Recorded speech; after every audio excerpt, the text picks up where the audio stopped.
আমরা এখন আছি চুনারুঘাট। চুনারুঘাট পার হয়ে সাতছড়ির দিকে যাচ্ছি।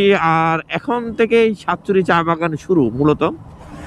সাতছড়ি চা হলো এশিয়ার একসময় বৃহত্তম চা বাগান, এখনো জানি কি না জানি না, তবে বাংলাদেশের সবচেয়ে চা বাগানের এরিয়া হলো সাতছড়ি। আর এটার কিছু অংশ এলাকা দেখেন সমতল ভূমি, এই পুরোটাই সমতল ভূমি, যদিও কিছু অংশ উঁচু উঁচু জায়গা আছে, কিন্তু পুরোটাই সমতলের চা বাগান, সাতছড়ি চা বাগান। আর চারদিকে দেখেন মানে যতদূর চোখ যায় শুধু চা বাগান চা বাগান, আর কিছুই দেখা যায় না। যারা শ্রীমঙ্গল আসেন অথবা যাওয়ার পথে এই চা বাগান ঘুরে যেতে পারেন, একটু সময় নিয়ে আসবেন, ঘুরতে পারবেন, মানে ভালো লাগবে। বিশেষ করে বিকেলবেলা আরো ভালো লাগে। আমরা এখন দুপুর বাজে প্রায় 12:30। আমরা শ্রীমঙ্গল থেকে রওনা হয়েছি, যদি এর আগে আমি একবার দেখে গিয়েছিলাম, তো চিন্তা করলাম যে এবার আমরা যাওয়ার পথে এই চা বাগানটা দেখে যাব। এই এখান থেকে শুরু, এটা বিশাল বড় চা বাগান।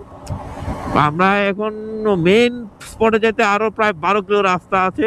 এই 12 কিলো রাস্তা পর্যন্ত চা বাগানে থাকবে। হয়তো মাঝখান থেকে আমরা কিছু পাবো।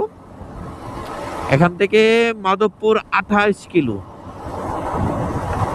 তার মানে চা বাগান যে আমরা যে এরিয়াতে যাবো সেখান থেকে মাধবপুর 15 কিলো, তার মানে পুরোটাই চা বাগান এরিয়া। দেখেন এতে কিছু ছোট টিলা আছে, আর বেশিরভাগ অংশ সমতল।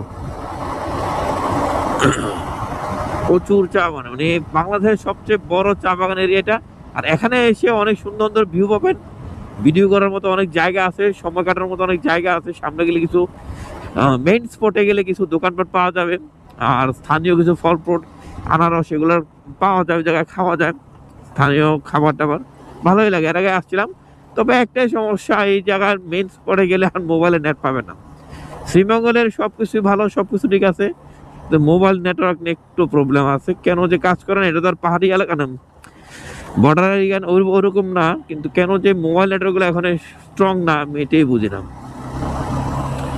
দেখেন চা বাগান, যতই দূর যাবেন শুধু চা বাগান দেখবেন, শুধু চা বাগান। এই যে ব্রিজ মনে হচ্ছে সামনে একটা বাড়িঘর মনে হচ্ছে, কিন্তু না, আশেপাশে সবে চা বাগান। আর এটা একটা হয়তো খোয়াই নদী না কি নদী, যে এরকমই সাতছড়ি জাতীয় উদ্যানে। এই যে বটারঘাট, সোজা সোজা সোজা।